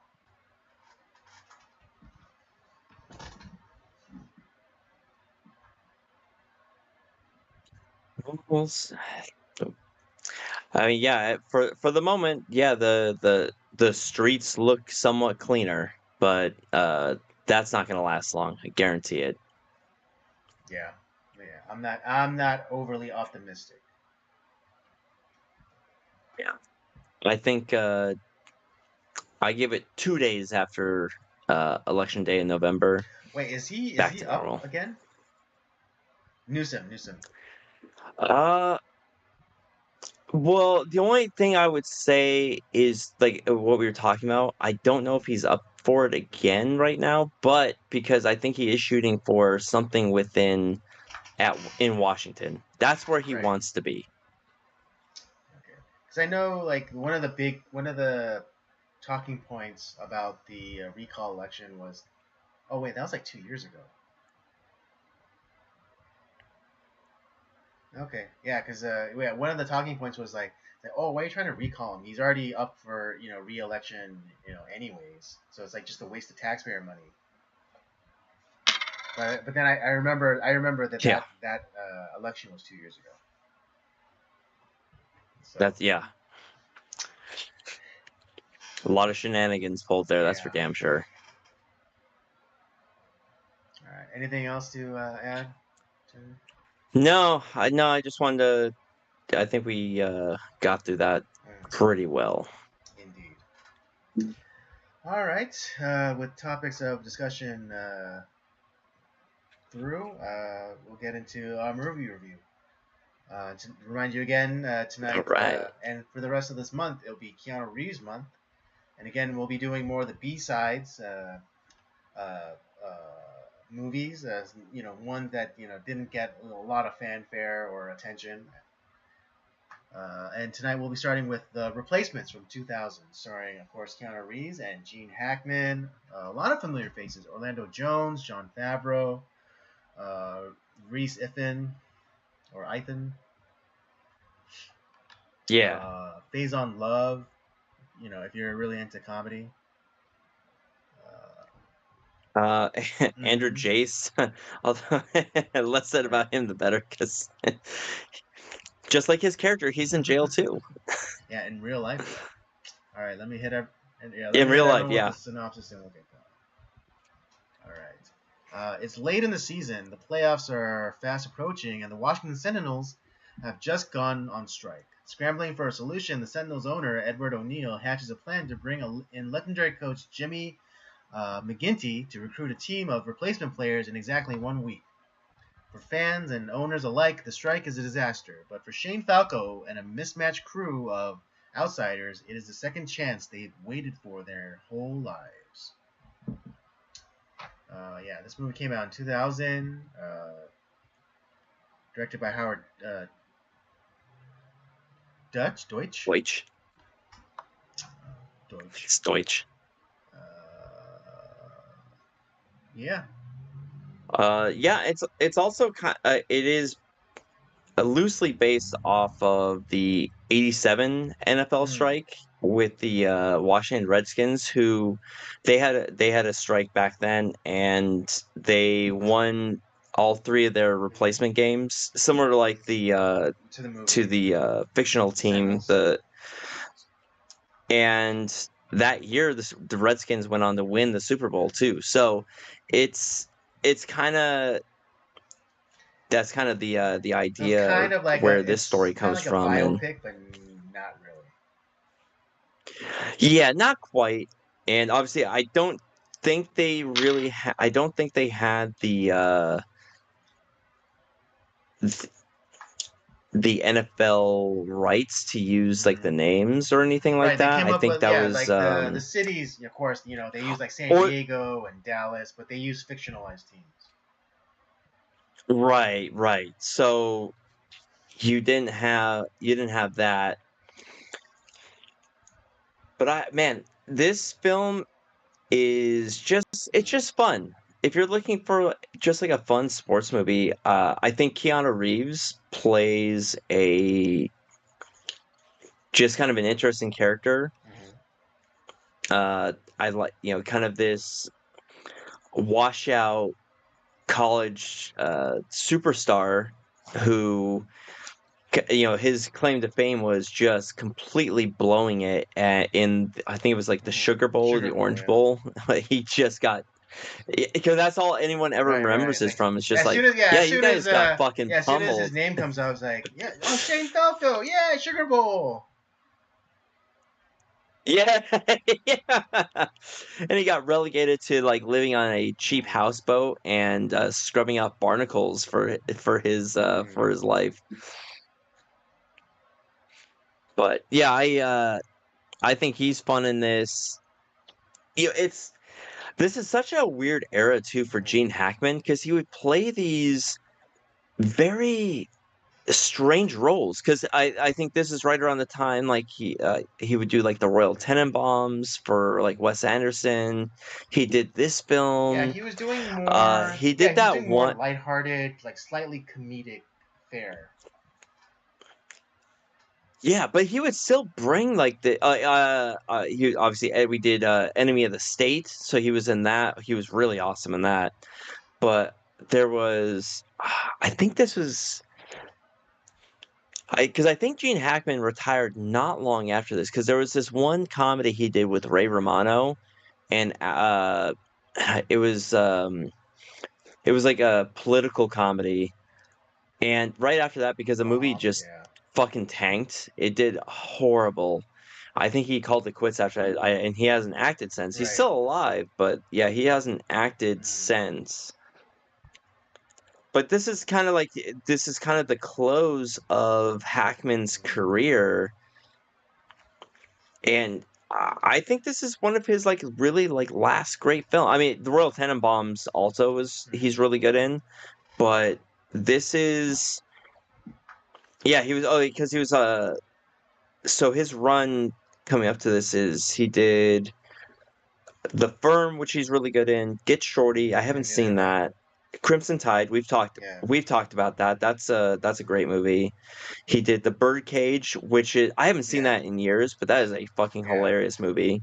Absolute Power, I've never seen. And Royal Tenenbaums, and he did. Let's see, hold on a second. And his la Oh, I mean, they did the Welcome to Mooseport. That's Oh, that's the right, with one Ray with Romano. that he Yeah, did with yeah. Ray Romano. Yeah, that was 2004. That was his last Hmm. movie.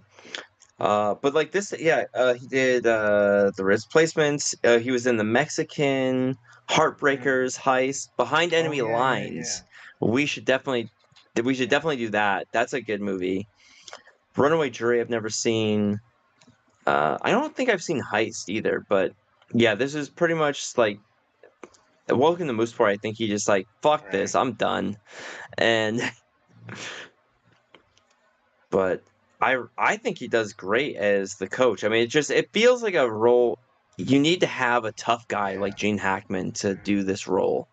Yeah. I mean, even like the way the character would dress, like for games, he was like almost like a throwback to like Tom Landry. Throwback. You know. Yeah, exactly. That's exactly what I was thinking of. I miss those days of the coaches Hmm. wearing suits. I know they tried to bring that back about like Hmm. 10 years ago, and Nike created suits for Right. the coaches. And so it would have this like Nike swoop there. It's like, no, Fucking just suit. wear the Yeah. fucking suit. Like it's just Enough of yeah, the or and branding. All have right. like a Enough of the team branding. yeah. Now I don't mind like having like the team monogram. That's Yeah, fine. or a But pin. man, Yeah, or a I pin miss for the like the. team. Yeah, that's fine. I feel like the coaches dress like. Like slobs. I don't like it. To be honest, they dress Yeah, like bums. Yeah. yeah, I miss those days too. I don't know when. I don't know why that changed or like who created that change, but fuck it. I don't like it. Yeah. That's when football started to, take a fucking dive and they started dressing like, Mhm. bums. But yeah, you have Hackman, who's a great coach. He's great in this. He's funny, but he's also tough as nails, and you like Mhm. you like that. And then just this random like cast of characters and like why Jimmy McGinty chooses them. It also makes me wonder, was he the coach of this team at some point previously? Because it feels like the owner Yeah, yeah. specifically Mhm. targeted him. It's like, yeah, listen, like we're not gonna have the problems that we had before. This is Yeah, your yeah, yeah. team. You pick whoever you want. We'll do it your way. I will not interfere with you ever again. And it kind of made me think of the Dallas Cowboys owner always fucking Interfering. just Yeah. meddling Mhm. in with the team. This is why the Cowboys have been so shitty. I mean, they'll make like they'll make the playoffs, but they'll lose in the first round. I don't think they've won a playoff game in Yeah. like Yeah, yeah. 15 Almost two years. decades. It's been a Mhm. long Yeah, time. because I remember, yeah, back in the Yeah. day, like, or at least past, whatever was hanging them up. But yeah, Cowboys, was considered like America's team for a little bit.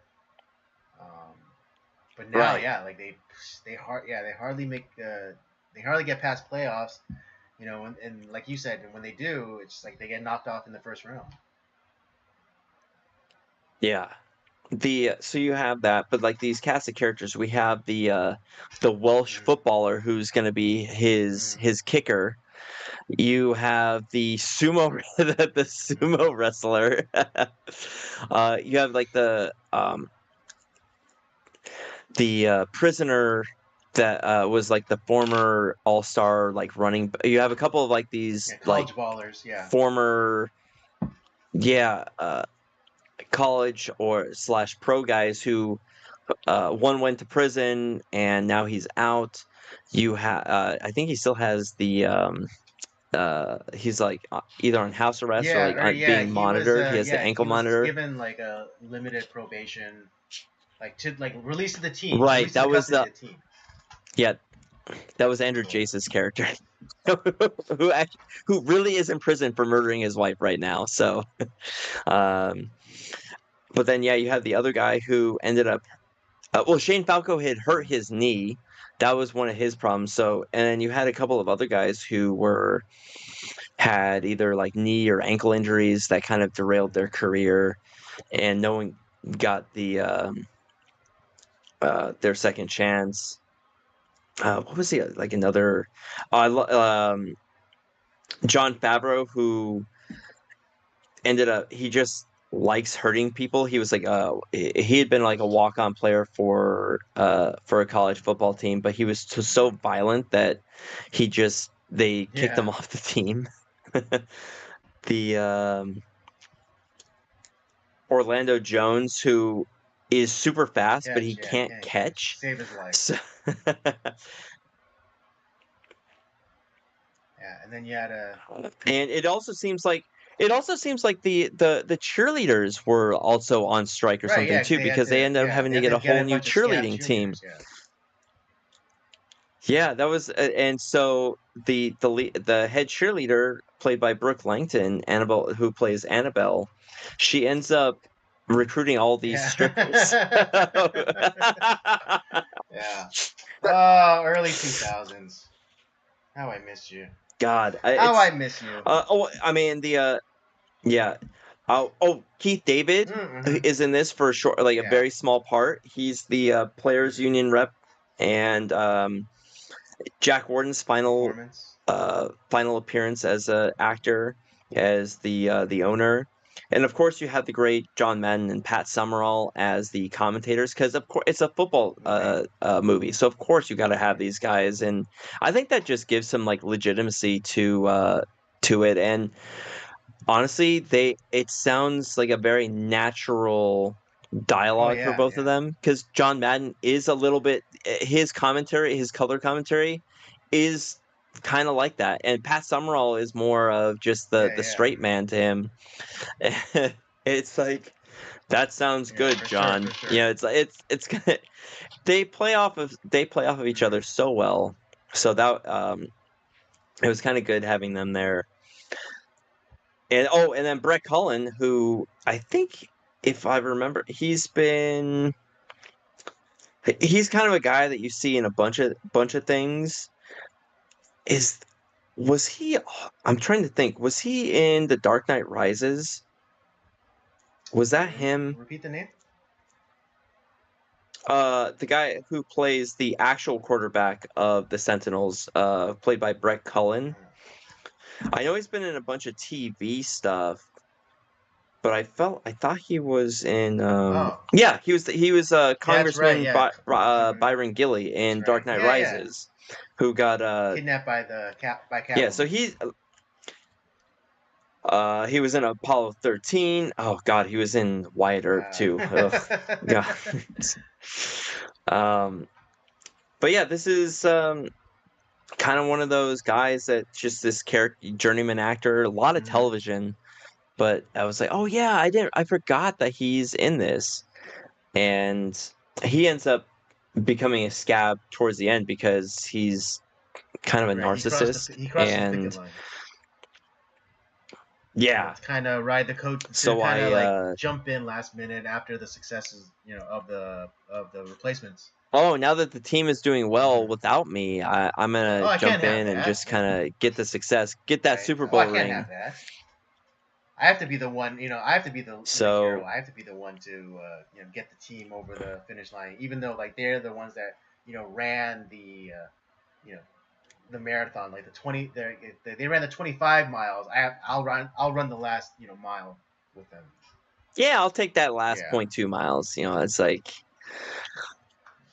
but yeah, this is just one of those great movies of all this ragtag group, similar like your Magnificent Yeah. Seven or your Right. You Dirty have a motley Dozen, crew that where you come have all these together. people Yeah. from, yeah, they come together, they don't like each other, there's a lot of beef, and you also have the idea, like a lot of them don't know if they can do it anymore, and they have, and I wonder if um, McGinty, Coach McGinty, also maybe has that same feeling. Can I still coach? Do I still have what it takes to do this job? And over the course, I mean, it happens very quickly, for the course of the movie, but once they start to develop this chemistry together, and once they do that, it also kind of felt like because they have the "I Will Survive" song that kind of becomes their Yeah. rally cry, and it kind of reminds me of the 1979 Pittsburgh Pirates, who had no business winning the World Series that year, but that was the "We Are Family" Pittsburgh Pirates, that with like a super aged Willie Stargell, who was kind of over the hill, but he had a great season. And I think this was after Roberto Clemente had passed away, and there was they didn't really have a great team, but similar to that, it's another ragtag group that comes together and wins everything. So this is definitely a realistic type of sports movie, because there's a lot of teams that, for whatever reason, just kind of rally together. They have no business being good the way that they are, but they make things happen. It happens in baseball all the time, football, what have you. They have no reason winning, but they do. Or a great NASCAR example is in 1992. You have these two great powerhouse teams in Robert Yates Racing's Davey Allison, who was clearly the best team all season, despite having a lot of, the guy ended up, some of the wrecks that he got into, he had a lot of injuries, but was pretty much leading the championship most of the way. You also had another powerhouse in Junior Johnson and Associates with Bill Elliott, and it was this duel. But you had this owner driver, Alan Kulwicki, who just threw all up and down all season, but then had this really consistent run at the end and came from like 400 points behind and ended up winning the championship or winning the championship in the last race. It at the time was the closest championship finish Hmm. ever, and it was through a huge set of circumstances, but he overcame, and it was just this underdog that made things happen. I mean, there's a book written about it called NASCAR's Greatest Race, the Hooters 500, and because it was just one of those great moments in sports history. So all sports have these. They have these teams that there's no business winning, and yet they do. And despite all the trouble and the personalities behind them, they win, and they beat out the better teams. Like even you look at like the 2004 Detroit Pistons, the Lakers were way better than them all year, and yet the Pistons were this like ragtag group with a crotchety coach who they they ended up kicking the ass. They kicked the Lakers' ass that year in the finals. I don't know if you remember that at all, but that was also the game that ended up breaking up Kobe and Oh Shaq yeah, because they were like, yeah, because they had like what they had Karl hmm Malone that year too. yeah. They They had had a like super all team. these like great. They had a super team and they were amazing until Hmm. the finals. It's like Yeah. so that's what I like about this movie, man. It's just it's funny. There's a lot. Yeah, there's great comedic moments, but there's a lot of heart to it as well. For sure. For sure. Had you seen this before? Like, did you Yeah, know I knew about about it? it. I never seen it in its totality. So this is the first time I'm actually watching it, like beginning to end. Oh, Yeah, beginning. Okay, so this is mostly a yeah, first time yeah, viewing for you. yeah. Because I would, every, early on, like little, after its run, of course, it would come on like TBS or something or TNT, and like I would like stop and like watch like a little bit of it, but then I'd move on, or like I had something else to do, so I walked away. But yeah, this is the first time I actually got to see the entirety of the movie, and it has its flaws, but I would agree with you that this is a fun kind of film where you just kind of like shut your brain off and enjoy it. I have the opposite problem where I can't help but like point out little things, uh, and I think that there are a lot of there's an element for a great movie, but we got a good movie, and that's okay. Yeah, I think you're. What are some of the things you don't like about it? Um, some of the like characterization, like with John Favreau's character, is like this seemingly rage monster, but he there were moments where he could control himself, but in like act like a normal human being. You know, I wish it was more. There was more like a trigger for him to like get like amped up and into that like kind of mindset. Because there's Like yeah, Bobby Bobby Boucher. Boucher. Like stop making fun. I wish there was like some sort of trigger to get him into like that aggro mode. Um, Oh, that's a movie we definitely need to yeah, do too. yeah. Waterboy. What else? What is it? Reese Effens' character. Um, like it's hinted at that he has problems with with gambling or whatever. I wish that was just done a little bit better because because at the end, it's he comes to that he confesses to Falco that it's like, oh, I couldn't stay away from the ponies, man. I made this bet. Now these loan sharks, these bookies are after me. I wish it was that was conveyed. That I wish that because it didn't seem like he was really betting or struggling that much with gambling. And I wish like there was just a little touch, like a little touch that would have helped us like with that idea is if he was always seen with a race form. Well, yeah, that you're totally right on that because it does seem it seems like this comes out of nowhere a little bit, like, or it's not like really delved on Right. more Right. I with mean, his character. it's alluded to in the beginning, like like the montage of like the crew being brought together, and like he's at his pub, and it's like and he gets the news that he's gonna be a kicker on the Sentinels. It's like, yeah, drinks are on the house, and then gets confronted by the bookies for like a past bet or something. But that's about Right. it. But then throughout like the entire time that he's with the Sentinels, it doesn't seem like he has this that he's not the gambling problem. And I think a little touch that would have set it apart was if he always had if he was always seen with a race form. Yeah. And that way that could be shown like, oh, that's his, like he's like really addicted to gambling, and like and he said it himself that he his vice was the ponies, and so having that race form with him all the time or whenever we saw him would make a lot of sense, and then convey to people that, oh yeah, he has a gambling problem.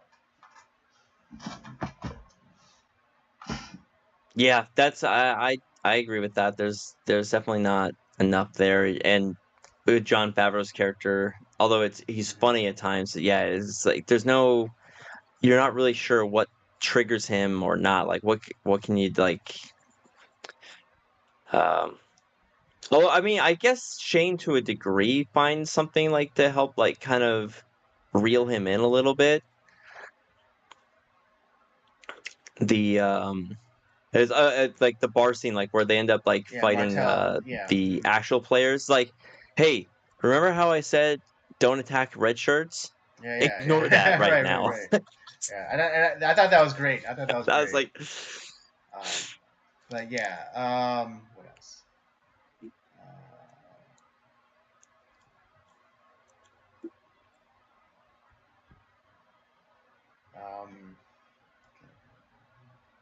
Oh, I wish. Who's that one actor? Let's see. Oh yeah, Troy Winbush.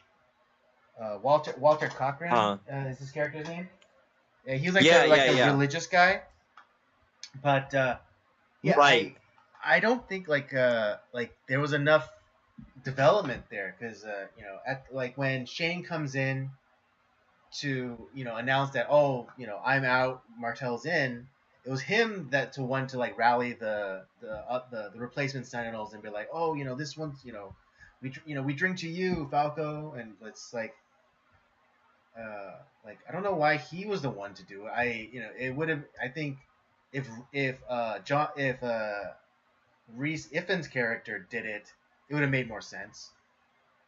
But like he comes out of nowhere. Yeah, because he seems like more of like the drinking type. Yeah. But then also like we come to like kind of know him as like more like the core and all core group, and a little bit like, and what is it? Winbush's character, he isn't really seen. Like I don't even think he was in the lockup scene in the jail. Was it after the fight?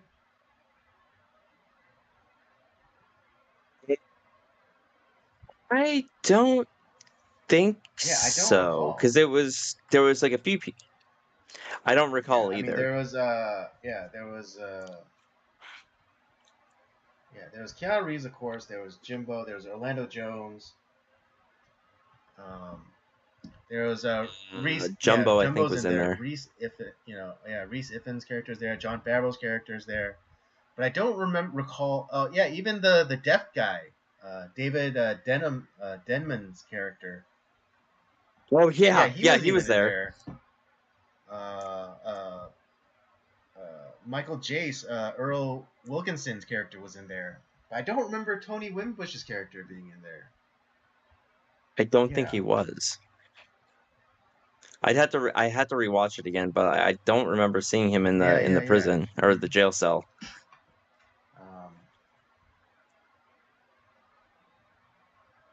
And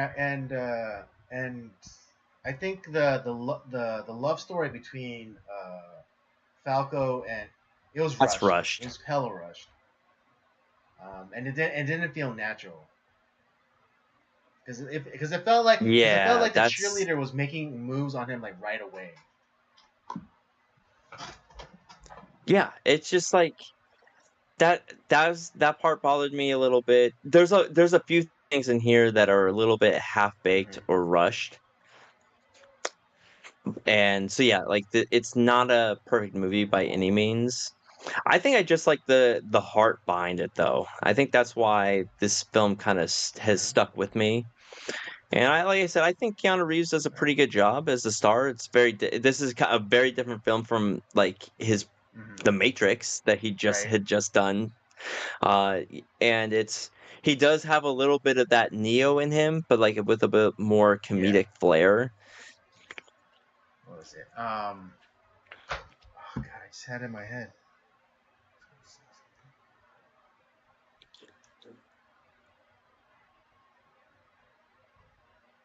Oh man, I forgot what I was gonna say.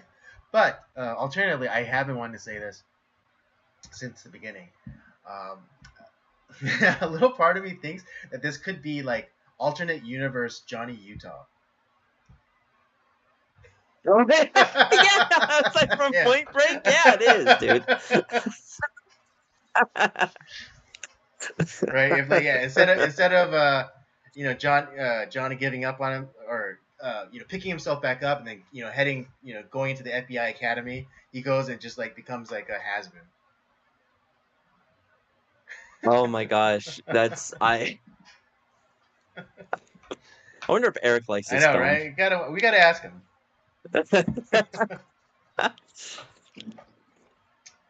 Um, Yeah, this is alternate universe Johnny Utah. You're alternate universe absolutely Johnny Utah. correct. Oh man. But yeah, like that's pretty much the replacements. It's like I said, this is not a groundbreaking film by any means. It's got a pretty star-studded cast, but even I don't think that it really that saves the film in any way or makes it any better. It's if you love a good Mhm. sports movie, I think you'll enjoy this. It's because it's like it's a good mixture between what makes a good sports movie and a comedy a Mhm. little bit. It doesn't quite hit all the notes for either one of those things, but I think there's enough there to make this kind of a fun film. Early 2000s. If you like Keanu Reeves, he's pretty good in it. I'd have to say I'm gonna come in at like a I was thinking about 2.5, but I'm gonna go 3 on this one. Fair enough. Oh, and I remember what I wanted to say. I think one of the encapsulating lines from this movie is just after, they kick Martel off the team, during the half, and Shane Falco comes in, and he's in the huddle, and he's telling his teams like, yeah, I would say something classy and inspirational, but that's just not us, you know. Yeah, Yeah. that was great. So yeah, that's what I wanted to say earlier. But yeah, I'm gonna. Yeah, you read my mind. This is a three for me, a solid three. Okay. Um, yeah, like I said, there was a lot of elements in this movie that to become a great movie, but all we got was a good movie, and that's okay. So yeah, and Yeah, for all the reasons that I mentioned previously, that I give it a three. yeah, yeah. Are there better comedies? Are there better sports movies? Mm-hmm. Absolutely. But if you're just looking for solid fun time, it's not that long. It's like an hour and a half. Boom. Mm-hmm. Pick the All replacements. Why right. not? Replace the great movie with the good movie for now. All right, folks. There you have it. That's our review for the replacements from 2000, starring Keanu Reeves. Both Robert and I give this a three, and yeah, it's even though we give it a three, a middle of the road three, it's still a fun movie to watch. It's it'll entertain you for at least a couple hours, um, and you won't hate yourself for watching. Yeah, and next week we're going to continue with Keanu Reeves month, and we're going to be talking about The Watcher. Yeah, the movie that he was basically, he was committed to. Yeah, Roped into doing? Yeah, he was Yeah, committed to it's doing it, but we're going to but talk not of about his own that. volition. So yeah, that's something to. Yeah, so next week, The Watcher. All right, folks. With the conclusion of our review, that brings us to the end of our stream. I hope you had a good time. I know I had a good time. I know Rob always has a good time. Tuesday's my favorite day of the week. And I hope it's your favorite day of the week as well. Don't forget to check out the library of other content that we have. The Circular Jerks main podcast, old episodes and nocturnal transmissions, of course, with the movie reviews, and Rob's gaming show, Up by Up Down. Don't forget to follow us on our various social media accounts, Twitter and Letterboxd @PodcastCOJ, and Instagram @Circular Jerks Podcast. And with all that said, we thank you for joining us tonight. Come back next week and we'll do it all over again. Have a good night.